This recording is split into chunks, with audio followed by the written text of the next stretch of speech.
The 1960s saw a wave of African independence with about 17 countries, including Nigeria, Somalia, Congo, and Ivory Coast, gaining self-government in 1960. Over the next 5 years, others, such as Sierra Leone, Tanganyika, and Kenya followed, marked by new flags, national anthems, and leaders. At the same time as these symbols emerged, Africa's nationalist leaders faced the challenge of building new institutions to govern their nation-states. For example, in Tanzania, which became independent in 1961, Julius Nyerere viewed control of its publishing industry as crucial to decolonization and nation-building. He founded the Tanzania Publishing House, TPH, in 1972 to publish books that reflect Tanzanian culture, history, and the Swahili language. Building on this foundation, Tanzania's influence grew throughout the 1970s and 1980s. During this time, Dar es Salaam became the ideological and operational headquarters for several Southern African liberation movements, including FRELIMO, SWAPO, and the ANC.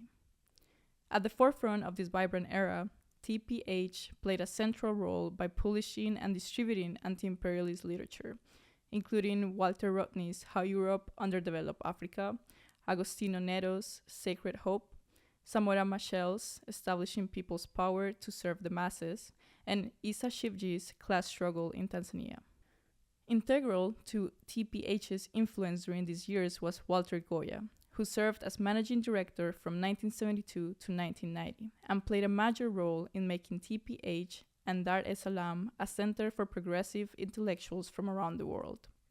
His leadership was instrumental in shaping the publishing landscape. However, for publishers like TPH, this period of dynamic state-led publishing came to a close in the 1990s with the onset of the IMF's Structural Adjustment Program. Economic austerity and privatization in response to IMF conditionalities crippled state-owned parastatals, directly affecting TPH and driving a significant shift in the country's publishing landscape. As a result of these transitions and the withdrawal of government support for state publishing, Walter Bgoya left TPH in 1991 and boldly established Mkuki Publishers, pioneering an independent publishing model.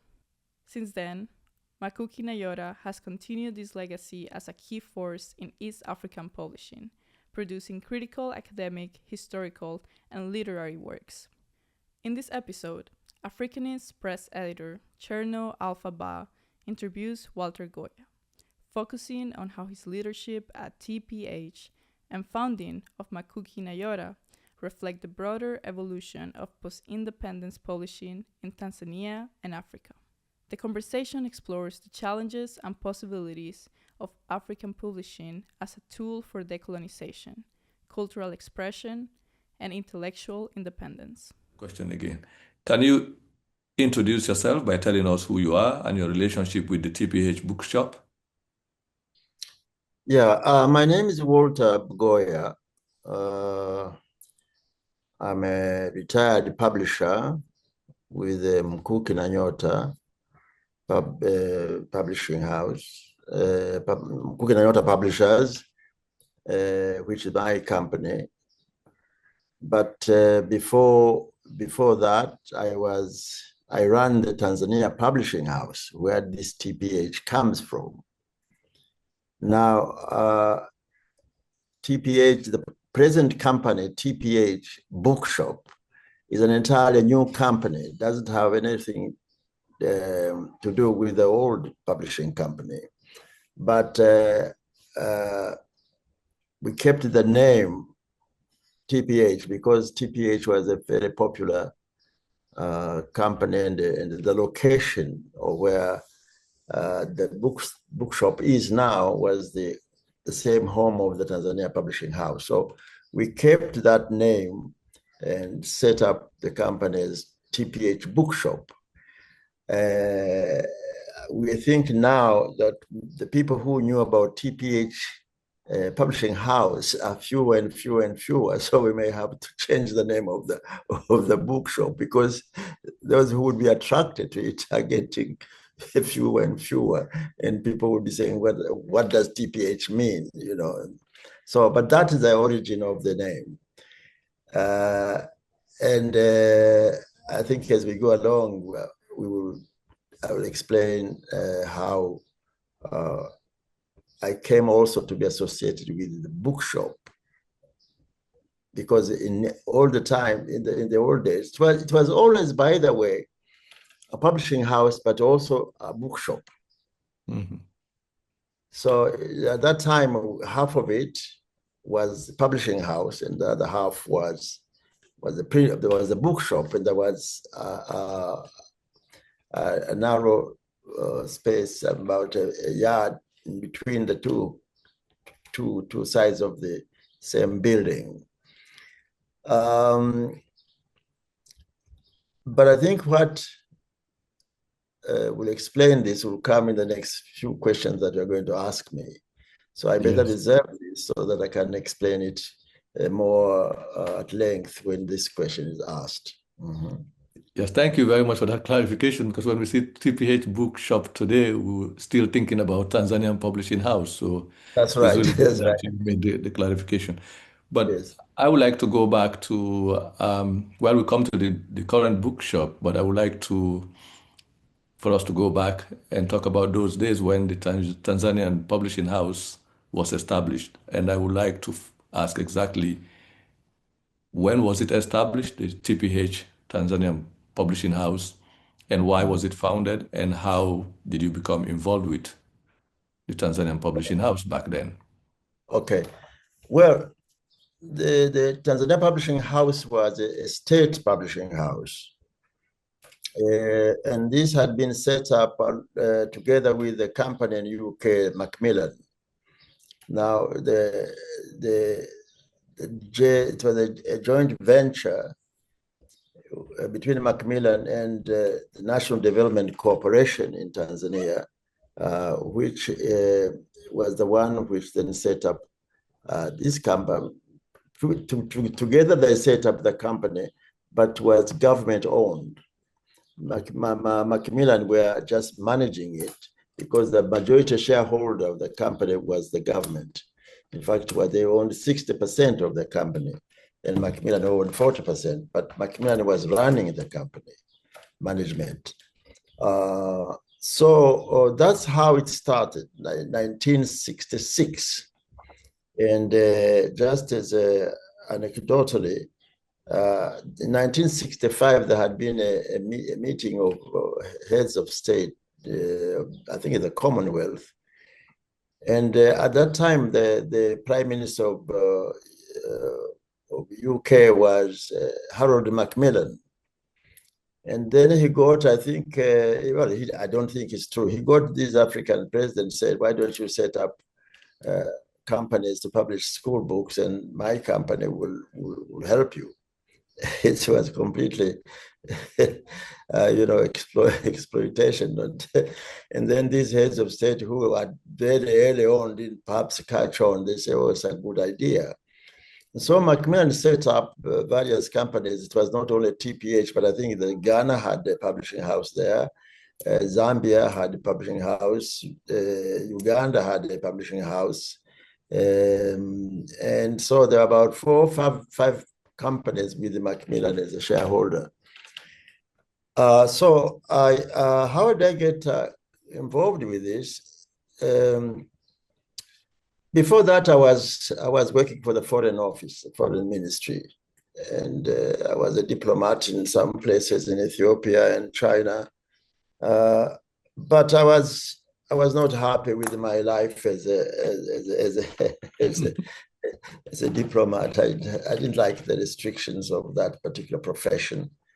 And so I asked to leave. And then there was a basic announcement in the newspapers, although some friend of mine in the publishing company had approached me and wondered if I would be interested to apply for the job of a trainee general manager, which I did, and I got the job in 1972. So I became confirmed in my job in the early 73, and then the rest is history, as they would say. I know you're going to ask me about some of the work we did there. that company, but I can just perhaps say in advance that this was the first really Tanzania Publishing House. Wow. Before that, there was no publishing house in our country. There were, I mean, publishing house other than Christian missionary organizations printing,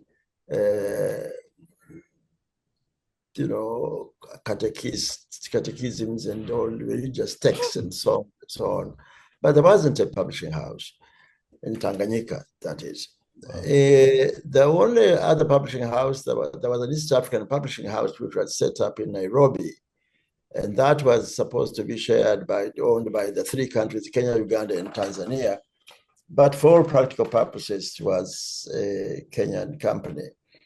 And then there were other European companies, Longmans, Oxford University Press, Heinemann, and others. But they're all based in Nairobi. There was also the East African Literature Bureau, which also was owned by the three governments. And that was also based in Nairobi. So everything was based in Nairobi. And we can explain why things were based in Nairobi, because that was basically the colony that they were sure to hold on for very long, as opposed to Tanganyika, which was a United Nations trustee. So everything was in Nairobi. There had little offices in Dar es Salaam, but those were really more or less for just looking for orders and marketing, but there's no editorial content, no editorial work done there. So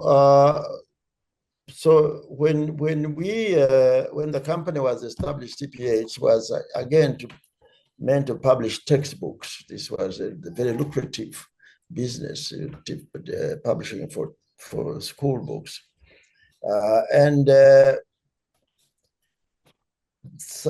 At some point, Macmillan and the government, the other company fell out because of overpricing of books, but also in some ways because there were some other underhand dealings of some other people in the government who wanted to take over the company. So they used the excuse and well, basically, at some point, as I say, took it over and set up as a government enterprise. At some point also, we will discuss, because some of the problems also came when some other individuals in the government decided they would actually violate the company's copyright laws and print the books that the company had published without permission and so on, and basically bankrupted the company, which is another thing we're going to discuss later. So yeah, there are quite a lot of things here, but I'm just giving you short, a short kind of a brief, picture of how things were. Mm-hmm. And but I have also written about this extensively, so you can refer to some of my articles which are on the internet and some which have been published in other journals and other publications. So that was how TPH was set up, and those were the early fortunes of the company, and so on. Yeah, I want to just ask a little bit, like this is like a personal question. How did it feel back then when you changed from being a diplomat to coming to head a national publishing house? How did it feel when you were, probably were excited, or the change of, because it seems like a change of a career and all that. What was the feeling like back then? Actually, there was, I should say that it didn't seem like a big change, actually. Okay. Because what had been motivating me in the Foreign Office, which was national liberation, independence, national liberation, and anti-imperialism. And when I went to the publishing house, I got a freer freer space to pursue the same kind of work I was doing in the foreign ministry, working with the liberation movements and so on, and working with the progressive, intellectuals both in Tanzania and outside. And these were very exciting years, if politically in Tanzania, and they were. That's when the country decided to become a socialist state, a socialist government, and passed the Arusha Declaration, which was its kind of blueprint for that.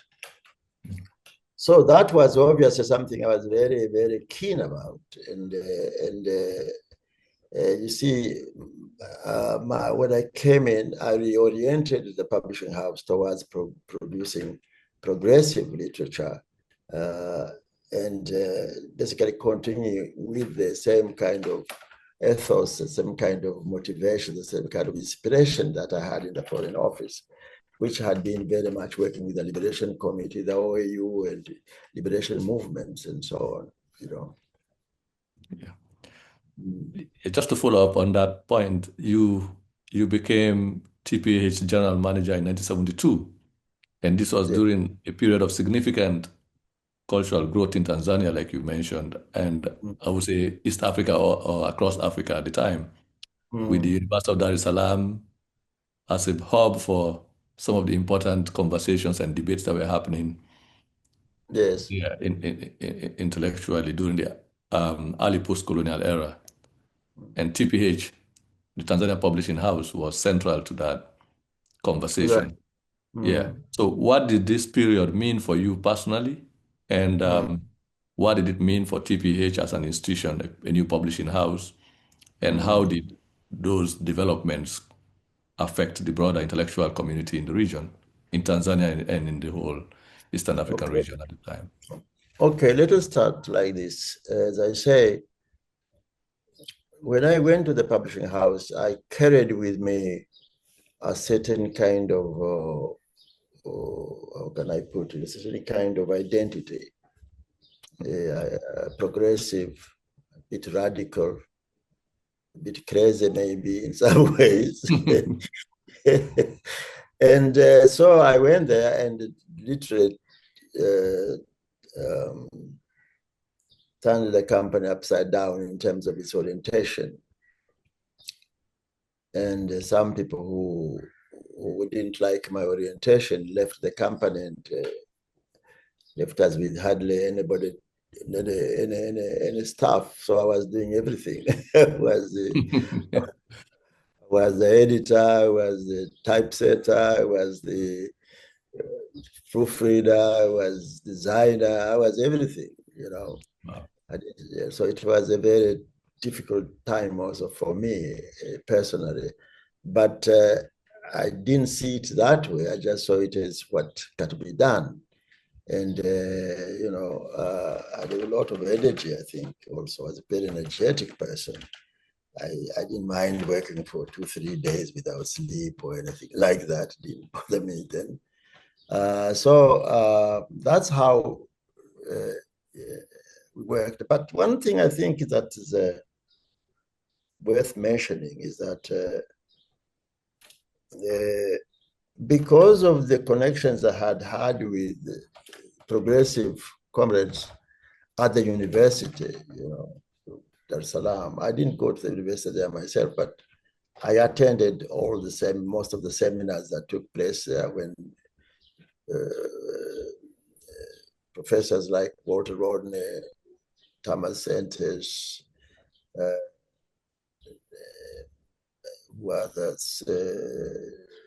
was another Guyanese professor, forget his name, I remember it. And then you have got these very, very radical students, Issa Shivji, and we published his work. The first work we did was Issa Shivji's, but there were also another professor, Nyerere, from political science from Zimbabwe, and at that time was still during the struggle.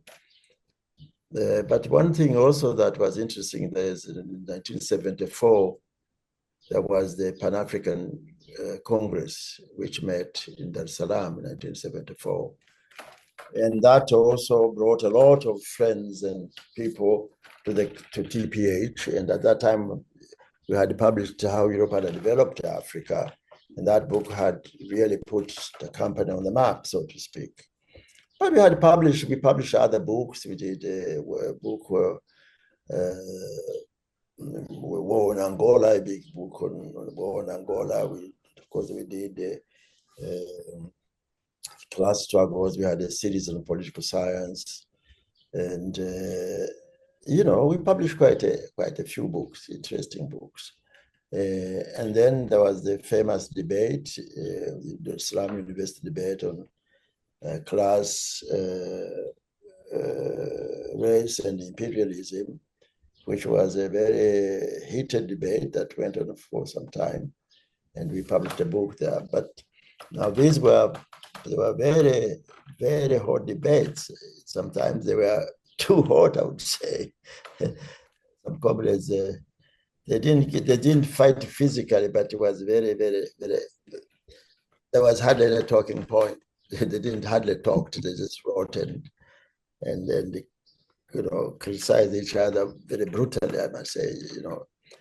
But it was all a very exciting time, and also because of the experiment, the ideology Tanzania Nyerere had embarked on, there was a lot of admiration from other countries, including some of the European countries which had been under socialism, some of them which would be called then revisionists. But we had great interest from African Americans. Obviously, the Panthers came, and there was a group from Spear and Drum in Washington, D.C., and basically the organization of the Sixth Pan-African Congress actually was being done in our publishing house. It was the center of communication and so on. So it was very exciting, and it's very difficult to explain because there comes a time, I think, historically, some movements which arise and are located at certain places for whatever reason. But Nyerere was a very important figure this time, with all the ideas of non-alignment, but also the notion that, and this was very much Nyerere's line, that there should be African thinkers must not just rely on foreign ideas, even if the foreign ideas are progressive, but that Karl Marx was not a Bible. This is another debate which used a lot to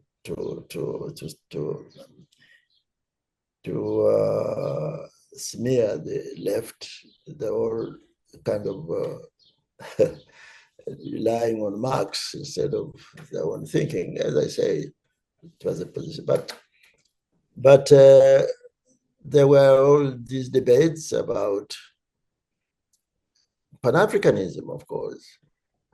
And there were debates within that of which direction. The ideological issues were involved in that debate with people like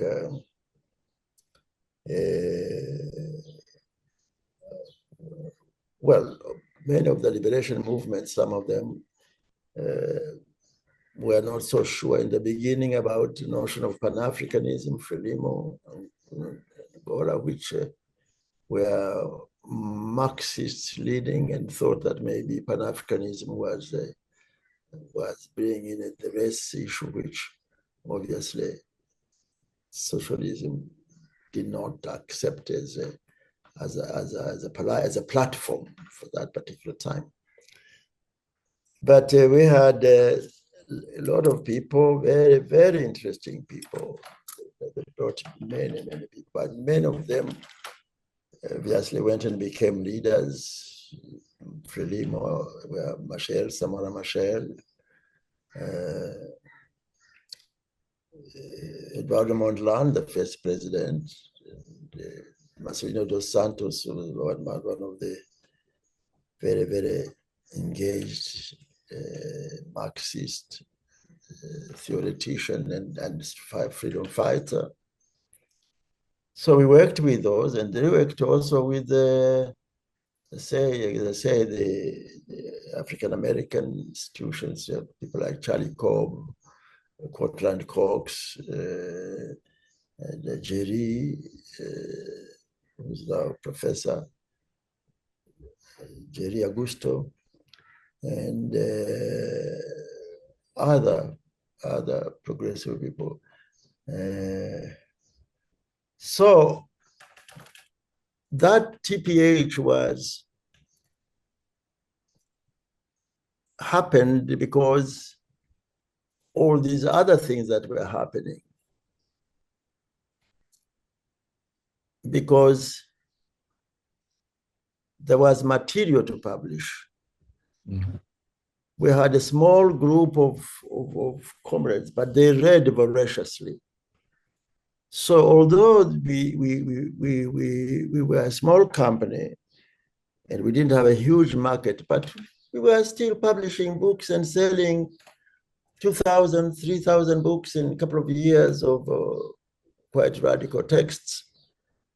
And we survived very modestly and tough going financially, but but didn't stop us. We were very idealistic and worked very hard and enjoyed doing so, because also it connected us with a lot of very interesting people. And the war in Vietnam was raging, and then China was just sort of finding its way, and Tanzania was very much in the front line of getting China back into the United Nations, and there was a big movement there. Support for Cuba, support for North Korea, of course, the whole support for liberation movement in Southern Africa. This was the biggest movement here, support for national liberation. And many of these comrades were here in Dar es Salaam. So we learned a lot from them. And I think this is something that is not usually recognized. We supported the liberation movements financially, materially, weapons, training, etc. But we learned from them about struggle. Mm-hmm. And not just struggle, but even the elaboration of the meaning of the struggle, because Tanzania had come to independence through peaceful means. I didn't have that experience of struggle. And also, we didn't have, as opposed to countries like Angola, and even Mozambique, South Africa, where you had already very strong progressive communist movements, including communist parties, underground movements like Angola. And it was very clear that Mozambique was very strongly oriented towards Marxist ideology. So these are all, so we learned from them in discussions, and we had lots and lots of discussions. This is another thing that was exciting. The Salaam was just like a huge discussion group. Every bar, everywhere, people were discussing, and there was an enormous number of people visiting from everywhere. So there were some places like the New Africa hotel, which was a kind of a permanent classroom on discussions with people, and another one, Palm Beach Hotel, where the late Comrade Mohammed Rahman Babu used to be every evening, and we would all be together drinking and discussing and so on. So it was an exciting period this time. And it's very difficult to say when that time, maybe it cannot come back or it will come back to another place, because it had been in another place in Prague, in San Francisco some years back, and so on. Yeah, maybe I have spoken too long. No, it's very good to hear you talk about these things. Definitely we have a lot to learn from some of these issues. And there's a lot to talk about from just what you've said. I just wanted to know, being at the center of some of that transnational activity that was taking place in Tanzania at the time, as someone who was also central to the publication of all these progressive, left-leaning, these debates that were happening, what did that period mean for you personally when you look back?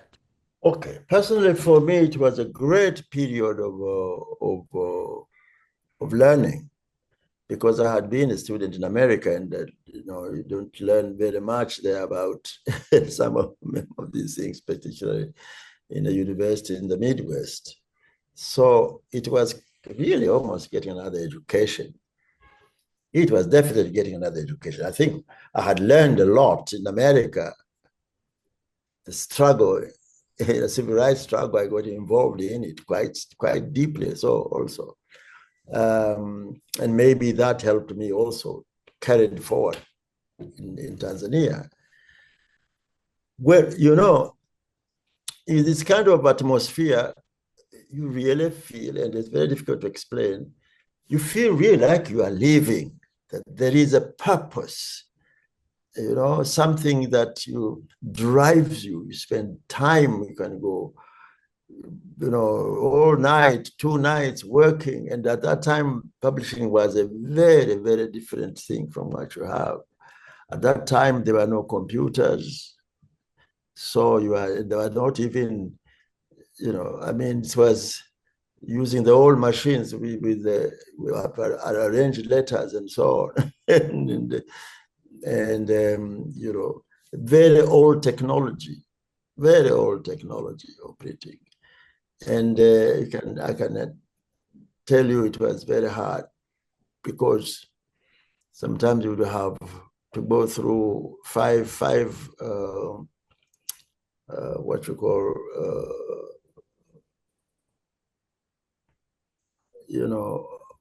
proofs before you got the book, because every time it went back, and our people were mostly working in Swahili, and if book in English, sometimes they mix up. So you have to go.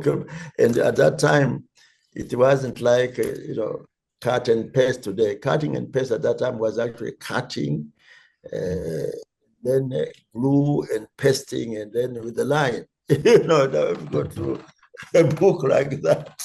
So, but we did this with great energy, and cycle styling. Many of the papers and leaflets that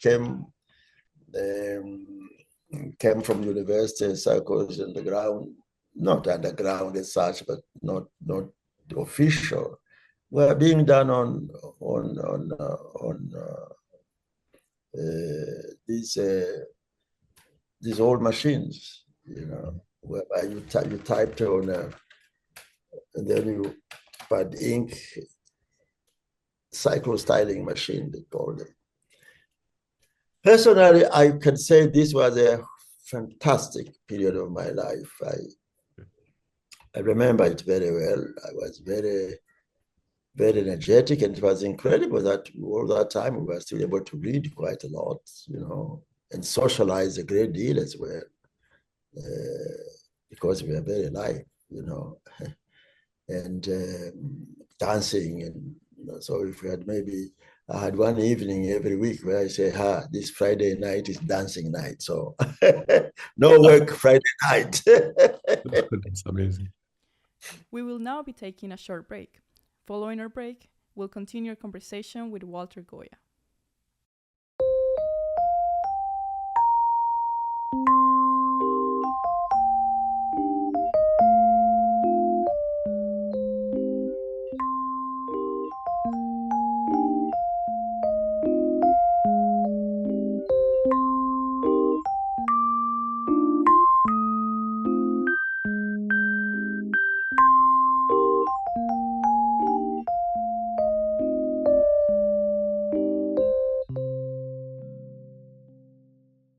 Under your leadership, TPH published and distributed, like you already mentioned, influential and still influential anti-imperialist literature, such as Walter Rodney's How Europe Underdeveloped Africa, and the Samora Machel's Establishing People's Power, Agostinho Neto's Sacred Hope, and you've already mentioned Issa Shivji's Class Struggle in Tanzania. But apart from these defining texts, if one would call it that way, you also took on the initiative of publishing in Kiswahili and other African languages, including Aniseti Kitezera's work, which was written in, is it Kirewe? Kerebe. Yeah, Kirewe.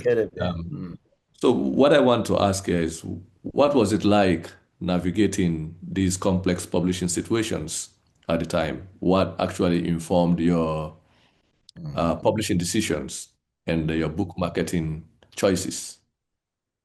Okay. I am a very passionate advocate for Swahili language, not just as a language for petty talk, but as a language of science and culture at the highest level. And so it was my mission that I will also publish in Swahili and serious work in Swahili. And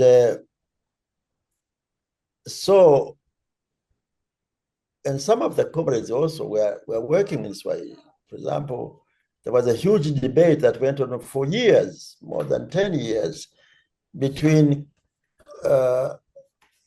young authors who wanted to write poetry, kind of free verse, and a whole lot of poets of the old tradition who says, no, you cannot change the way Swahili poetry is composed. This was a serious debate.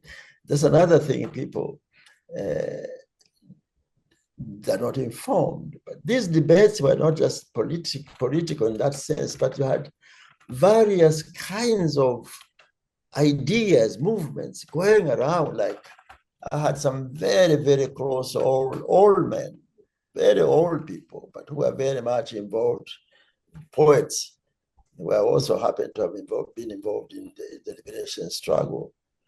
And these were very much against these young people. It became so tough that the old men went to the university trying to follow these young people debate there. Fantastic debate. And my position was, let 100 flowers bloom and 1,000 thoughts contend. So I gave the young poets room to experiment with poetry, but I also supported the old people in their quest for keeping the Swahili poetry, the integrity of Swahili poetry. So my point was, at some point there will be a way that these tendencies, these movements can come together in some way. And then there were some poets, Abdulatif Abdallah, head best of all, who was a classicist, but was revolutionary, which the young people were saying that you couldn't use classical Swahili poetry to do revolutionary work. And he has now Ablatif, first a political prisoner in Kenya, who comes to Dar es Salaam and has published this book, which has been now translated into English, The Voice of Agony in Swahili, a beautiful but also very standard Swahili literature. And so you had these kind of, for me, these were very exciting. I'm very excited in ideas. And so, and then another thing which I think was in particular, I was interested, you brought up this work by Anisetti Teresa. This book was written in Kikerebe in 1945. A very long, beautifully written in this kind of German script, which he had, because he was a very old man, but wrote this beautiful handwriting. And it had been submitted to several publishers that had rejected it. Heinemann and other publishers rejected it. So when, by chance, this manuscript came to my hands, and I just literally read a few pages and I said, I'm publishing it. And this was completely reckless because there was no way this book was going to sell. But I said, this book has to be published because publishing is not about money. Publishing is also a repository of literary movements, and nursing new authors, but also, defending and nurturing, keeping. So I got that manuscript and I worked on it. We worked on it. And we brought it out. And my inspiration, and still remains, was that there are some books which will not make sense now as publishing ventures. These are for the future. When maybe the literary scene here is developed and people can see now value in the works that they might not have seen at the time because they were not yet trained to read history, to read anthropology, to read this. And so that work but wasn't well. There's another book I published with the same thing. It's an old Swahili poem with almost 300 pages, stanzas, 300 pages of a single poem. And this is a religious text which used to be recited over weeks in Bagamoyo. And again, I heard about it and I traced it and found that actually one priest of the Catholic Church had found it and had transcribed it from Arabic script to Latin script. And so I published that as well. And as I say, I published some works which, as I say, will be for posterity. And I'm seeing some of this now coming back, because now, like the Anisetti Teresa has been translated into English. It was translated into German and Swedish, I think, but apparently very bad translations because they treated the work as some kind of esoteric thing, instead of realizing its incredible beauty and strength of that novel, that work. And that's really, and the beauty of that work, if you want to look at society in that area, pre-colonial, this is the record. Explain to you the situation, how it is, the maladies, the medical things, the marriage ceremonies, births, deaths, war, a whole lot is there. And so now it's being read in English, but it is for me, it still is one of my best books that I published. You see, so it's very difficult to say, to say how did you feel. Maybe it's like how do you feel when you have had a few whiskeys and you're floating in happiness, or when you have had a good meal and you're with friends and comrades and the music and you're dancing. How do you feel about, very happy, And I was feeling very happy with this work and but more because it brought me with these great people, So if I say, for example, I knew many of these personally, Samora or Neto, these became friends, and some of them I visited after the independence, but they became in some ways my mentors, because they were also great people. When you are not discussing politics and liberation, these were also very well read people discussing literature. Neto was a great poet, but Machel dos Santos as well, and they had all this experience of the 1956 and of the great literary conference in Paris, and so all these people, including then, Fanon was there, and these other great thinkers at the time at these meetings. And so meeting those people and give you learning from them was a very, very enriching experience. Yeah, it's interesting to listen to you talk about these historical moments.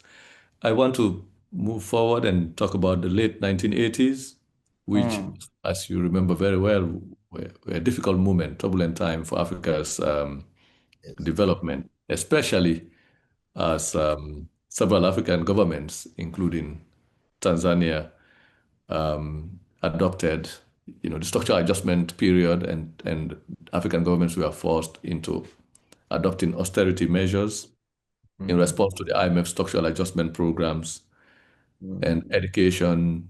Social services were actually financing for social services were cut, like education, public sanitation, and healthcare services experienced significant cuts and reduced subsidies. How did this period affect the Tanzanian Publishing House's operation? What impact did those developments have on the cultural and intellectual community that you're talking about that was developing, or that had made Tanzania and the region, their base and home at the time? Well, what can I say? This was devastating. And it was one of the big debates also in our country. And Nyerere had been fighting with the IMF and World Bank for a long time. And I forget which year during that period, where had said that, the IMF and World Bank are not the ministries of finance in this country. These are not ministries of finance. They can't be dictating to us. He wrote a great deal about this in the South Commission, but his speeches on that are still, in my view, the thinking of Nyerere on IMF World Bank is still as fresh as today as if as when he gave the talk. And by the way, also Tanzania suffered even more because literally the World Bank IMF decided they would punish Tanzania for that. So the conditions that they put on Tanzania, they were absolutely terrible, much more than the others. And even Nyerere made the remark because some countries like Argentina, which were very much in debt and all, had much lighter conditions than they imposed on Tanzania. And it was very clear. He was punished for this, Nyerere.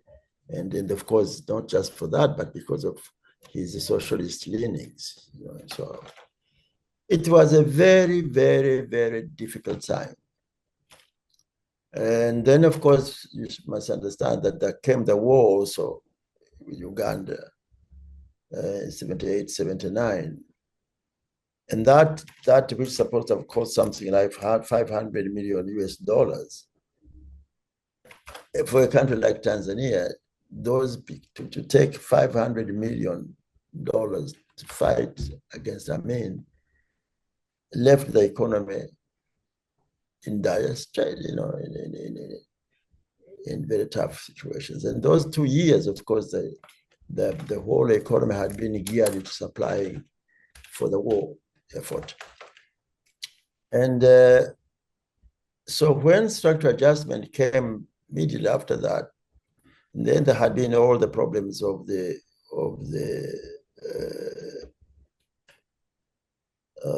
70s, after the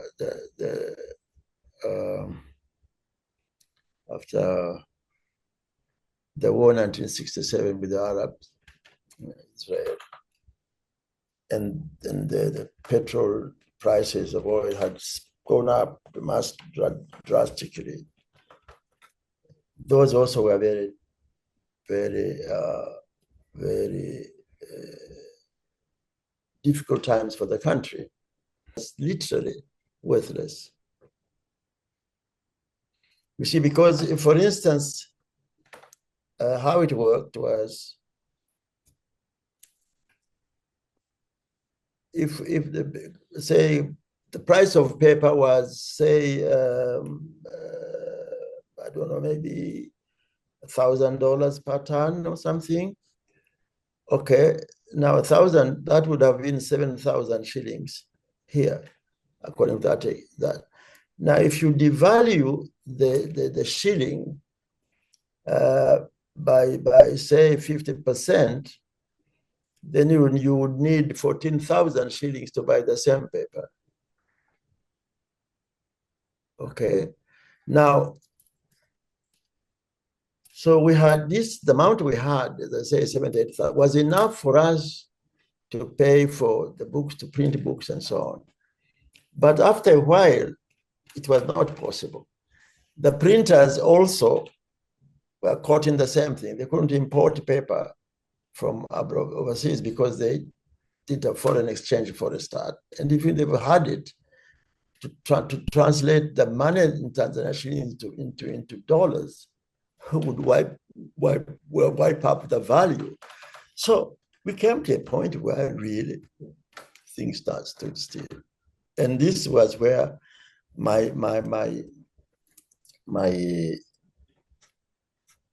how would I say, my second evolution. So we had some books we could continue selling, but we weren't producing new ones. And that went on till, the 90s, the 80s especially, yes. And by 1989, we were really objectively speaking, we were bankrupt, objectively speaking, but we were still there, not as a shell, because we still have some books we were selling, but we didn't bring out any new books. So I decided at that time, I said, what do I do now? Clearly, this won't work. I can't just sit here.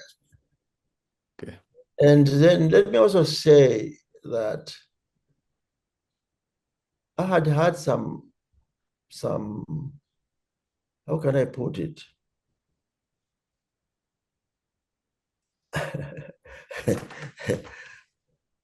I wasn't a very popular manager in the working in the general things. If you see what I mean. Yeah. People weren't very keen to come and assist Walter Bgoya and Tanzania Publishing House. So I thought maybe I should leave. And sure enough, when I left, I think 2 weeks later, there was money injected into the company, which was not injected in my company.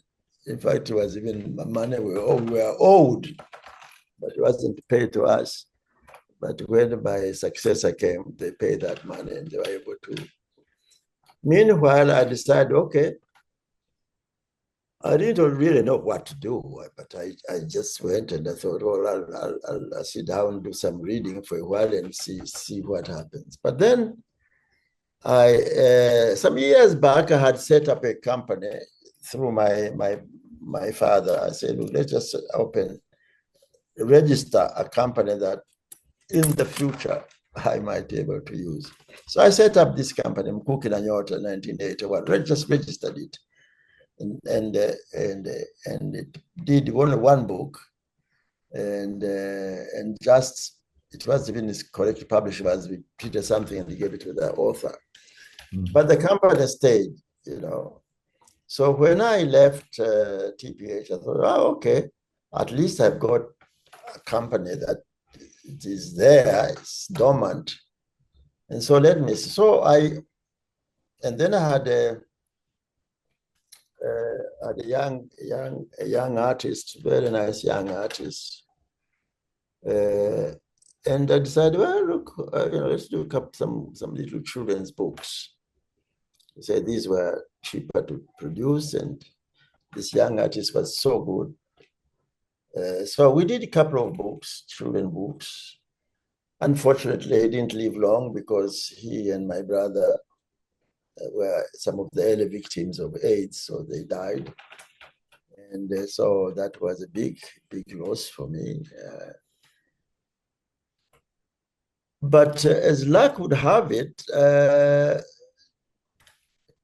was a program of Canadians who set up a children's book project here and had some money, put in some money. So I put my little books in the program and they won and sold 3,000 copies and 3,000 copies. And then I started on my regular publishing again, trying to find something exciting. And so I started looking for authors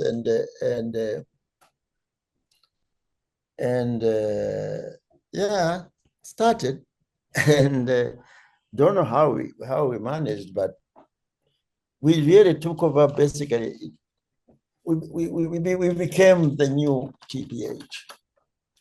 Interesting. Yeah. The same ethos, the same push, the same ideas, the same, you know. And this time, well, one of the things that worked for us was that, you know, structural adjustment had forced the government to open up and to have these foreign exchange bureaus and so on. And so the dollar was sort of became almost the currency, not the currency, but almost. And so with that, we could maybe find some places to print some of the books. So we did some books we did in China, a few, well, and then we did some in some other countries and got slowly going. But again, I had old friends, authors and my connections. And then I was also, at that time, we started the African Publishers Network, and then we also have started the African Books Collective, which you probably have heard of. I was the chairman of that for a very long time, in fact, from its foundation till when it changed in 2007. I changed, but so we were also involved in this attempt to revive an African publishing house, I mean, an industry rather. So we did, and that took an energy, but it exposed us also to new ideas and in some ways also some support from some very little, but some support for marketing, especially for selling books. So that is how things went. Now, we really, in 1999, my son, who had been in the US, came back to Tanzania, and he had studied graphic design and book design. So he came back, and after about 6-7 years, I must say, he revolutionized our work in terms of quality. Mm. I mean, it was extraordinary. And with the kind of quality that he brought to the company, we got people who wanted some good publishing came to us, even in the government. So we did 9 volumes of liberation history, Southern Africa. We did it in English, in French, in Portuguese, and in Swahili, hardcovers. And then we have done some biographies that have done very well. Mr. Mkapa, the late President Mkapa's biography. That one was extraordinary. We sold 900 copies of hardcover literally in 3 hours. And then we have done others of President Mwinyi. And we have done some translations of books as well,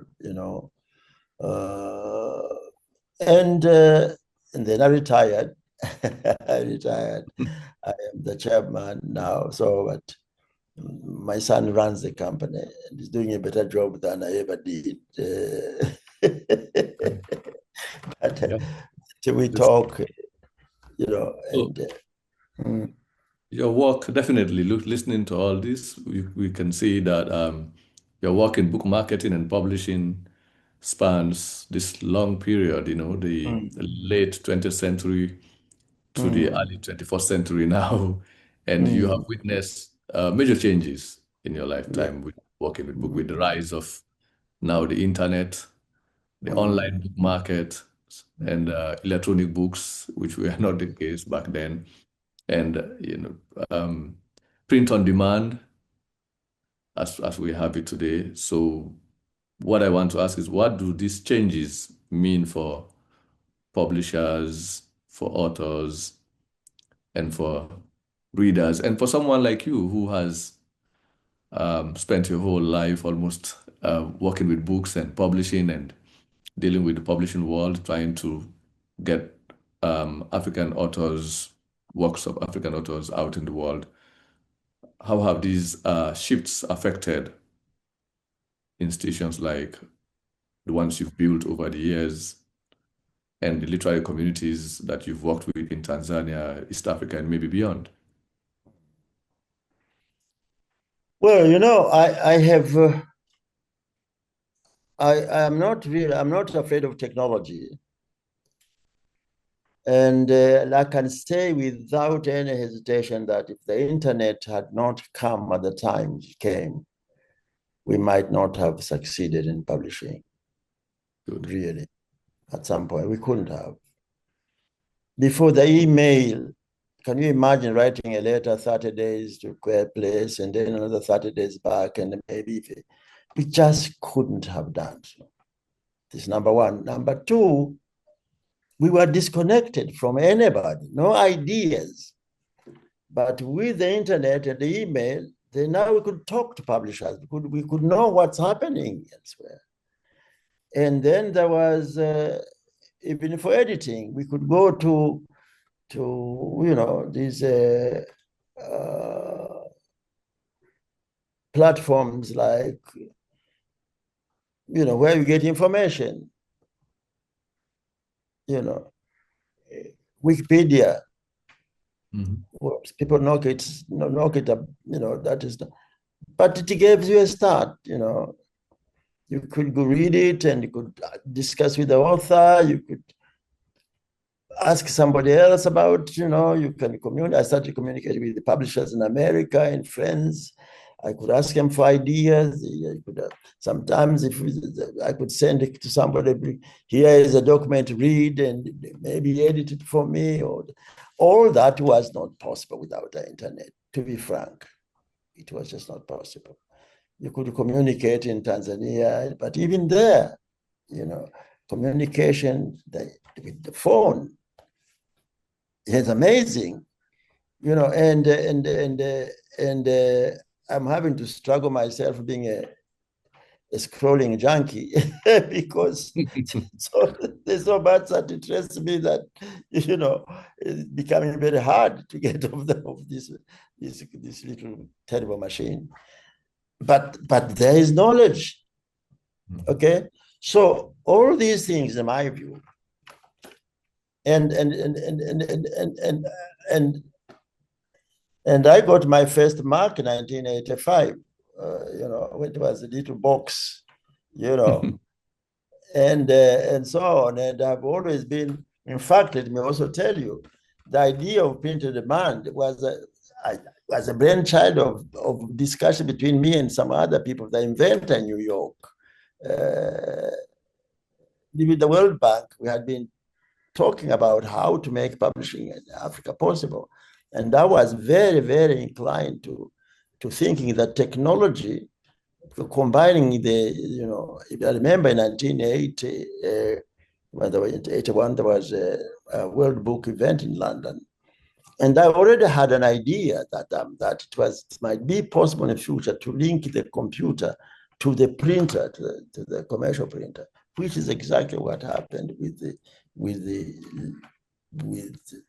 development of printing, where you basically use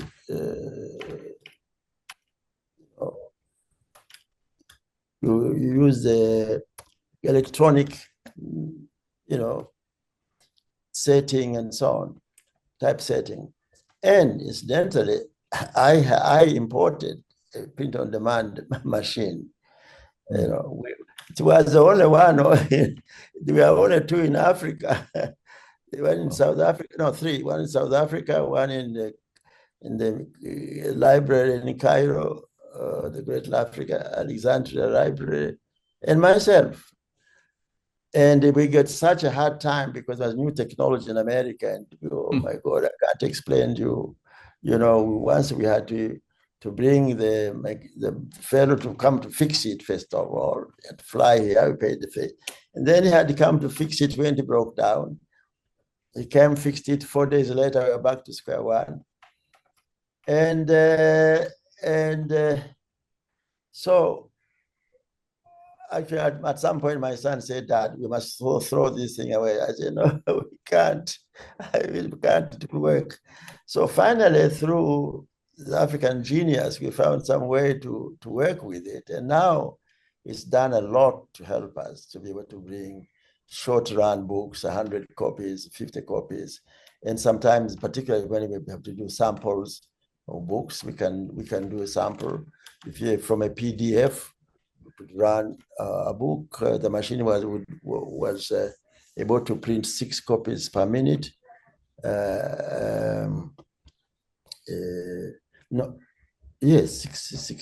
Six copies per minute. Yeah, something like that. Yes. And so I am very keen. I'm not at all worried.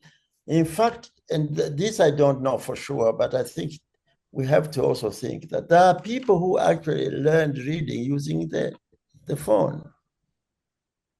Those who didn't go to school, but now they can read with the phone because they send messages.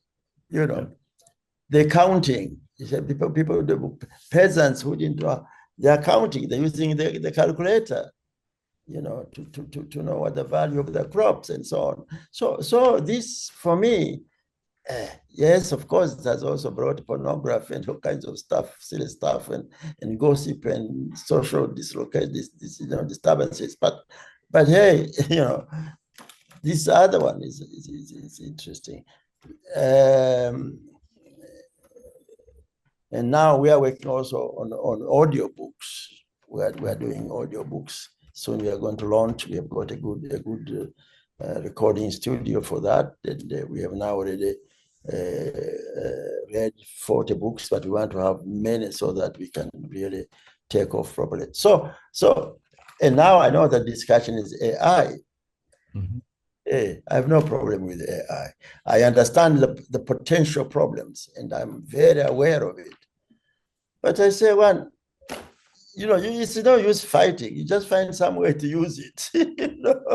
Find a way to make use it for good, because all these things, if managed well, can work for good. You see. So I know we have to be very careful. I know we are going to be in trouble unless we can develop our own systems. But that's the whole problem of our quote underdevelopment. We are not building our own systems fast enough so that if we have AI, it is AI with algorithms set up to protect us and to develop our culture and so on. Because that's the only way. If you don't do it, you're not going to ask the others to do it for you. Why? And I think sometimes we are how can I put it? Well, it's a kind of a naive,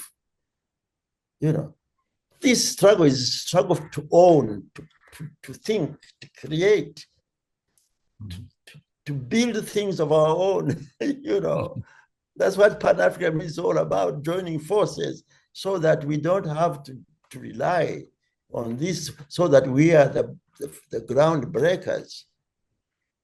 That's what we need to do. And we can do it very, very well. We've got enough young people with great capacity, great ideas, great inventiveness, but they're not supported properly. And then we've got all these strange governments doing all sorts of silly things, corruption and so on, and all kinds of madness that doesn't allow for people to really get good education, good atmosphere, good ambience to do this kind of work that's so necessary for our continent. Mm-hmm. So related to that, what do you think is the future of the publishing industry and the book market in Tanzania, in East Africa and Africa generally? My view is that it's good. I think the future is bright, but the future is what we create now also.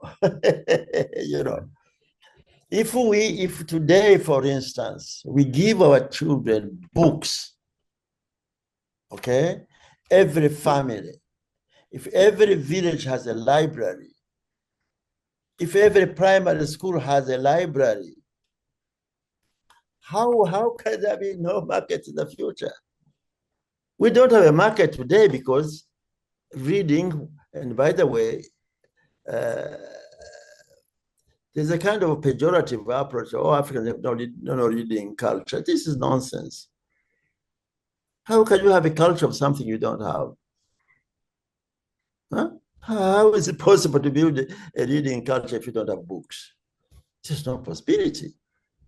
Huh?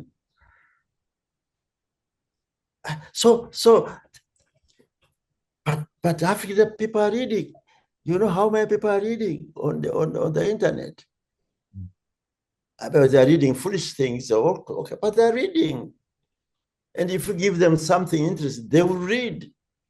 This is another thing that I have. One of the reasons, for instance, I did also put a lot of energy in Swahili books, was because I know these other books we are publishing progressively. We were publishing for a small group of people. Mm. And I know that. And I told some comrades that, look, it's all very great to have these fantastic debates on class and periodism and what stage. It's fine for the intellectuals. But I would prefer some simpler books in Kiswahili explaining class struggle, explaining exploitation in simple Swahili. Or in complex Swahili, because now, you know, in about 2-3 months, we're going to publish in Swahili Karl Marx's Volume 1, The Capital. Wow. Yeah. Yeah. we already typeset it, we already everything. And again, and this Nyerere, the late Mwalimu, we just published a book, his translation of the Plato, the Republic in Swahili. So here we are now bringing also, which is an interesting thing for me, don't just also bring small literature for Swahili people. Let us also bring the highest intellectual debates theory into Swahili so that our people are grappling with ideas at the highest level. You know, we can't say African language is just to ask for water and drink and talk. No, we have to make these languages of science. Because if science does not get there, and you think science, you have to lift people from all the way up here so that they find science there. No, it won't work. Science has to be developed with the people to solve people's problems. And that's where language is very important. So we have done we've tried some science books, physics, bilingual, Swahili, English. But then the government said we can't use those books in schools because they have Swahili part, and the policy is English for secondary school. Well, you know, how do you argue with that? Interesting. Yeah. So, yeah, this has been a very illuminating conversation. If we could talk about, do you have any final advice for Africa's upcoming writers, and by extension, I would say policymakers, because you just mentioned the rejection of, you have these national policies that privilege literature in English or European languages as opposed to African languages. So what message will you share with those interested in publishing, in the book market, or distribution of books, and also policies that will support some of these ideas, how to make African literature research and publishing and book markets much more accessible and much more prominent? In other words, what's your final message to? Well, the final message is that we must understand that the liberation of our continent is in our hands. And that the liberation of our people starts with books. You know, reading, writing, debating, experimenting. These are the basics. I keep saying that some of the books now published are too expensive for the ordinary people. So what do? Build libraries. Make libraries the kingpin now of this movement. You know, there was a time during that fervor revolutionary time where, yes, they were building libraries, and each village was supposed to have a library. We had also in schools libraries, but we don't have those libraries in schools anymore, at least not the kind of library, the books that we had. So, and people, I understand that people say people should also do their own supplement government efforts. Correct. But don't let these people off the hook. They are responsible because we pay taxes, and they should provide good education. as a right, because it's through education that our people are going to realize their dreams. Now, as for publishers, the publishers who come and think there's money in publishing, forget it. There is very little money. And that money, if you're a publisher, you keep recycling it. So really, so the thing is to commit yourself, but to enjoy also creating, you know. So now I see young people publishing, so really publishing themselves. That's fine. But an industry has something also that will help. You have been listening to the Africanist Press podcast service's New Democracy Project, sponsored by Northwestern University's Program of African Studies. Tune in for special commentary and interviews every Sunday for free on Spotify, WhatsApp, Telegram, YouTube, Radio Public, iHeartRadio, Apple Music, Amazon Music, and other podcast platforms. You can help spread our message by sharing our podcasts with your friends and family. And see you next week.